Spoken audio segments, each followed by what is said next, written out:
Hi everyone, Simon Jacobson here. Another episode of Meaningful Live. Total eclipse. Some are wondering, is this the end of the world? We'll talk about celestial and Kabbalistic secrets. This program is dedicated by Lori Good in honor of the IDF, the Israeli Defense Forces. So tomorrow, the 8th of April 2024, will be a total eclipse of the sun in many parts of the United States. Almost across the entire globe will be partial eclipse, which means basically how we view it. There will be areas where we will see a total eclipse. I don't know if you've ever experienced a total eclipse of the sun, but it's quite a sight to behold. It's eerie.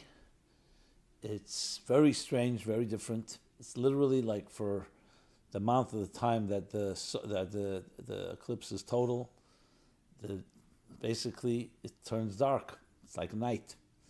You can sense the animals. There's a certain mood.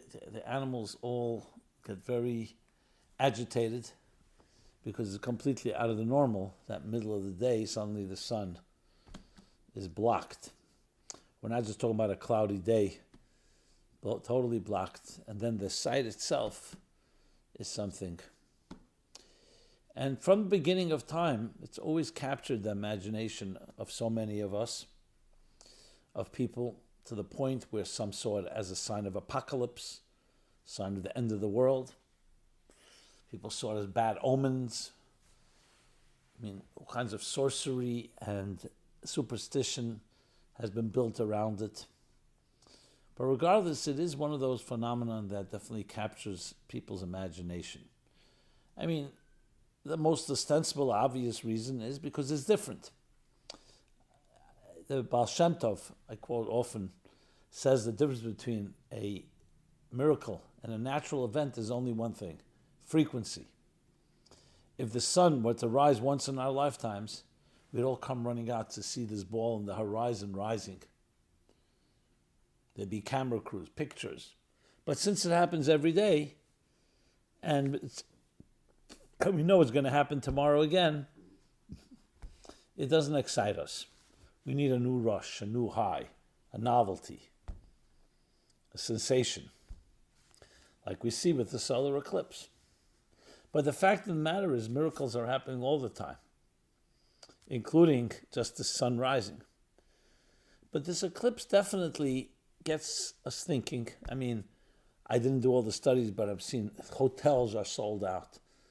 I mean, the prices to be able to travel and be in the areas where the total eclipse will be able to be seen is just, again, just testifies to the fascination we have. But what lies really behind it all? Is it just simply a strange phenomenon? Or is there something deeper? I think the question really goes back to the very nature and relationship we have with the very sun and moon in the first place. You know, we know today that in our solar system and in many other solar systems, there are many suns, there are many stars. But it's the sun and moon that has always captured and captivated human interest because they are immediate, in our immediate proximity. It is the sun that brings us light and warmth, and it's the moon that is so much part of our own reality, being that we see it literally every night in all its phases. And these are the two, even though there are stars in the heavens, and we can at times see other planets as well, but these are the two luminaries, the two celestial bodies that have been part of human history from the beginning of time. When you look in the Bible, the biblical story of Genesis, it talks about the creation on the fourth day of creation, the creation of the two great luminaries, the sun and the moon. And then it talks about, actually it calls one the large luminary and then the small luminary, which itself right there begs the question, seems like a contradiction. First you call them two great luminaries, and then say one is great and one is small. So there's much discussion about how they originally were two the same size, and then there was the diminishment of the moon, which we'll talk about shortly. It's the first time this is described. You go through the Bible, of course, the story of Exodus of Egypt begins with the moon, where God speaks to Moses and says to Moses, go outside, look up to heaven. As you look up to heaven, here is the new moon. And this moon will begin the new lunar cycle. This shall become to you and to your people, the Jewish people, your annual cycle. You will count by the moon, which is why the Jewish Hebrew calendar is a lunar calendar. Due to the need to reconcile it with the solar calendar, so every 19 years there are 7 leap years, where an additional month is added. The lunar and solar calendar are approximately 11 and a half days discrepancy. So there's a deficit every year of 11 and a half days. So in order to keep the balance, that the lunar cycle, the lunar year should be aligned with the seasons of the solar cycle. So every 19 years, 7 years, they add another month, a 13th lunar month, which keeps the balance going, more or less. There's a balance, therefore, which itself is also a fascinating discussion of its own. But the moon is associated with the Exodus, with freedom, the new moon, the new birthing. And again, indeed, we look at the moon and the sun, despite the fact that the moon is actually a reflection of the sun. The moon reflects the sun, but we don't look at it like a mirror image. The moon has its own haunted, mysterious aura, that gray, pale look. The moon associated with things from the myths of werewolves, to full moons, to the fact that it affects the tides. So the moon has its own particular romantic role in our lives. You know, you'll see 2 people who love each other stare at the moon. You don't see them staring at the sun. And it has its own literature, and its own poetry and music around the moon, the lunar. So then these 2 bodies who are right out there, right up as we look into the sky, and by day the sun rules, by night the moon, it fascinates us all the time. So of course when there'll be an eclipse, whether it's a lunar eclipse or a solar eclipse, so it's not surprising why we're so taken by that. So what do they say? What do the mystics and what do the thinkers and the spiritualists say about these celestial bodies? What is this thing with the moon and the sun? And their differences and their commonalities. And then, of course, from there we can go and speak about their eclipses, respectively. Now we'll be talking about a solar eclipse. So generally speaking, they're considered to be 2 models, two archetypes of energy. One is the consistent solar energy, always burning, powerful, bright, which of course gives us the daylight that we have, and so much more of what life is possible, would not be possible without the sun. And the moon is referred to the shifting, the ever-shifting and changes of our lives, the cycles of the moon. You have the first quarter, the full moon, the third quarter, and then the new moon. And these cycles reflect the cycles of life, that we're always waxing and waning. So when you juxtapose the 2, the sun would be the representation of consistency. The moon would be representation of change. Now, which one is more important in life? The answer is they're both needed. Life needs consistent foundational elements. Think of the roots of a tree. But then we need growth, we need change, we need shifting, we need constant mobility. So in essence, you really need both. And this explains actually why we do reconcile the lunar and solar cycles, because we want to have the synergy, we want to have the harmony of both these elements. Sometimes the sun is compared to a teacher, an educator. It gives off light. The moon is the recipient, the student. But lest we think it's a one-way street, the student has a certain power that the teacher doesn't have. We see there's a very interesting expression in the Talmud that says, a great scholar, he was asked, where did you learn what you know? He said, I learned much from my teachers. I learned even more from my colleagues. But above all, I learn most from my students. So it's the student, it's the moon. Excuse me. It's the student and the moon that can sometimes enrich the sun And we see the student-teacher relationship in that sense. The giver, the recipient. But it's not just the giver and recipient, because life is about give and take. Even the recipient gives back, and sometimes even more than the giver gives the recipient.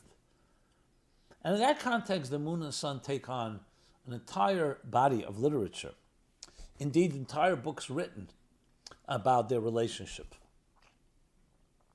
Sometimes they're compared to the masculine and feminine energies, with the masculine maybe being more physically stronger and more powerful, but the feminine having a certain depth and intensity that the lunar energy has. Now, of course, there's overlap, just like it is with the masculine and the feminine, and they each include the other, but it's still, there are the different, we call it tracks. So in life, we truly need both of these, and that's why they play such a central role. Now, when you think of an eclipse, you think of something negative. And when you say something eclipses another, you're essentially saying something is blocking, something is impeding, an impediment. And that's what indeed happens. So it's like almost saying that the solar powerful giving energy is somewhat blocked during those moments of the solar eclipse. On the other hand, it's interesting. Once the eclipse ends, the sun goes back to its full strength. And at the same time, another interesting phenomenon is that you actually can see the corona and other aspects of sunlight that you could not see during the regular day. That's why the study of the solar eclipse is so vital in science and so on.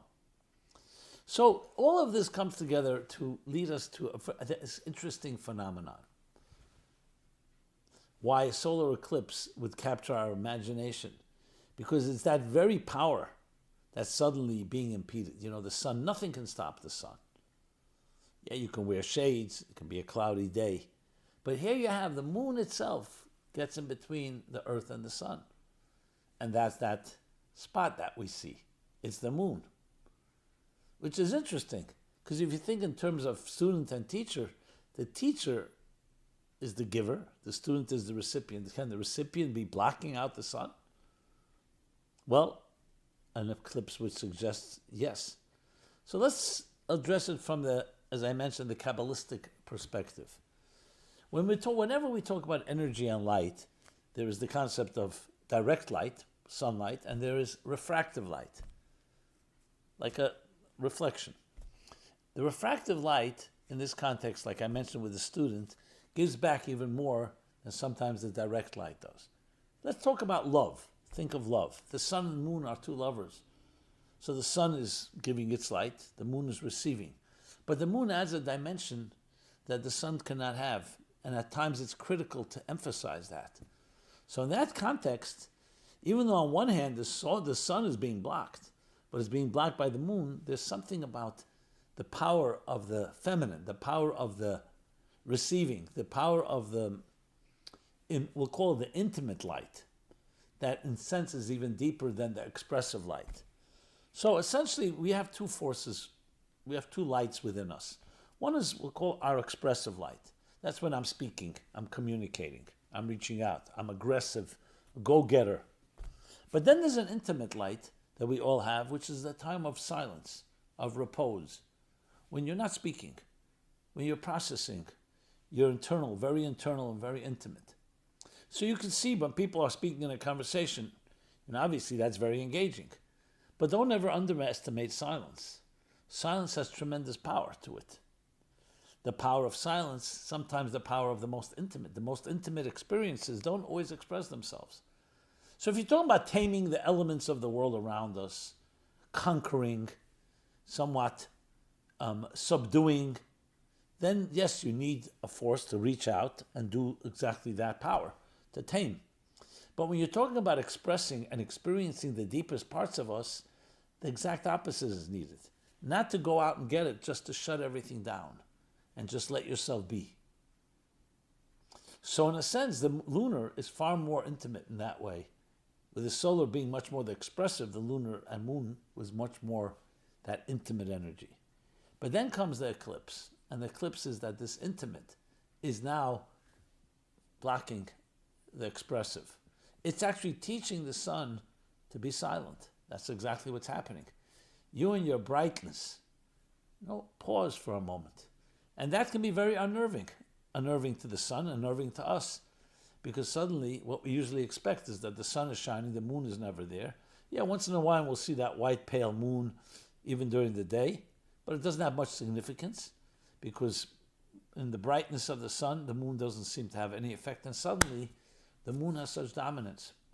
So one of the most important lessons to learn from this mystical, psychological point of view is the power of the intimate, the power of silence over sound, the power of you can say, of the shadow over the light, because that's exactly what happens. And interestingly, the light of the sun is suddenly expressed in ways that it would never be expressed. There's a certain power that emerges during an eclipse that you don't see during the rest of the time, which indeed is one of the reasons why we have to be very careful when we look at the sun. I mean, in general, you need shades, but especially during an eclipse. So that lesson carries tremendous weight, especially in our time, when you ask yourself, most people think the ones that are going to succeed in life are the go-getters. If you don't take care of yourself, no one else will take care of you. That intimate, quiet, gentle energy is so underappreciated today. If you're quiet, people think, oh, it must be weak. Maybe you don't have an opinion. When that's not the case at all. Sometimes the greatest strengths are the ones that are not loud. The power of silence, the sound of silence. And to think about that is really appreciating another dimension within ourselves, which is very critical. The mystics say that the end of time, meaning when the world reaches its ultimate realization, its ultimate actualization of its potential, will be a feminine age. What does that mean, feminine age? It's not women playing by the rules of the men. It means a feminine age, that intimate energy will be more powerful than expressive energy. Aggressive energy, everyone thinks, is more powerful because it's just louder. But who says that sound is more powerful than silence? I remember writing an article, The Silent Kohen. It was meant to be a double entendre, Kohen, as in Kohen, the priest in Hebrew is a Kohen, the priest, Kohen. And Kohen is also the Kohens of Zen Buddhism.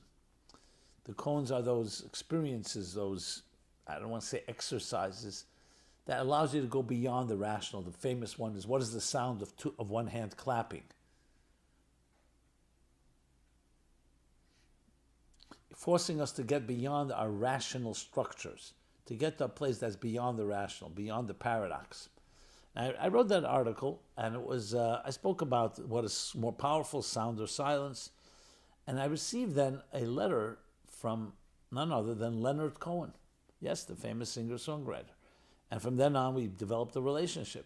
He wrote me a long 30-page gloss, basically taking my article on the Silent Cohen and commenting section by section by section. And then signing off that he's a Cohen. Eliezer HaCohen, he called himself. Leonard Cohen was a Cohen from Montreal, Canada. And a very interesting exchange exactly about this idea. The idea of suspending yourself to experience something greater than yourself. Who has more of that, the sun or the moon? Obviously the moon. Because the sun is an expressor, always giving. In that sense. The moon is able to suspend itself and just receive. And that power of being a receptacle has a tremendous force that's even greater than the giver. And a solar eclipse emphasizes that element. So sometimes, as much as it's important to be aggressive and go-getter, it also can be a detriment to us in times when one should be silent and receiving, listening, absorbing instead of exuding. An interesting statement in the Talmud that says, when you're busy exuding, you can't be absorbing. When you're busy absorbing, you can't be exuding. I explain this very personal to me because for many years that's exactly what I did. I sat at the feet of my great mentor and Rebbe and teacher, and I listened hours and hours, and I was able to retain hours and hours of these talks almost verbatim when there were no tape recorders and no notes were taken. And it changed me as a person. And I've learned the art of listening, a very rare and lost art today. Listening doesn't just mean hearing. It doesn't mean you hear words. It means you absorb, you put yourself aside, you don't process, you allow yourself to experience something beyond yourself, the ultimate transcendence. So in that sense, a solar eclipse could perhaps be the ultimate wake-up call of transcendence. By shifting, by radically, at least for a short period of time, shifting the roles, suddenly it is the moon that's more dominant than the sun. It is the silence, it's the lack of light, the darkness that's stronger than the light. But the real goal of it all is not for darkness to prevail, but for us to see deeper dimensions of ourselves. Who is it that said that we're like a tea bag? You don't know how strong you are until you put it into hot water. There's a certain strength that emerges through restraint, through silence, through an eclipse. And that is part of the whole experience. So then we can look at the solar eclipse more than just a nice phenomenon, take pictures and tell our grandchildren or children and grandchildren, hey, we were there. But it's actually a lessons in life. So when you look at the sun and the moon, and obviously look at it with the proper eyewear to make sure there's no damage, God forbid, done, there are lessons that can be learned, lessons we can share with our children, not just another voyeuristic experience. It says that in the end of time, the moon and sun will go through shifts, because at the end of the day, they're also part of our own life experiences. In many ways, the sun and moon, as much as they're symbiotic, they also have their differences. And yet, they continue their dance, their celestial dance in the heavens. And we observe, we watch, we take it in, and we get inspired, and sometimes even frightened. But we should know that these are ultimately the two witnesses of history, these two luminaries that have been with us throughout thick and thin, through ups and downs, and came to teach us that ultimately life is about light. But there are different types of light. The light of day, the light of night, the light of expression, and the light of silence, of receptivity. And that we need each other, and they need to complement each other, and at times, yes, the moon will make its statement. So as we experience this eclipse, I should say, there'll be these bodies interacting with each other. Let us use the lesson in our personal lives to grow, to know that we should be luminaries in our own right. And sometimes the light of receiving is far greater than the light of giving.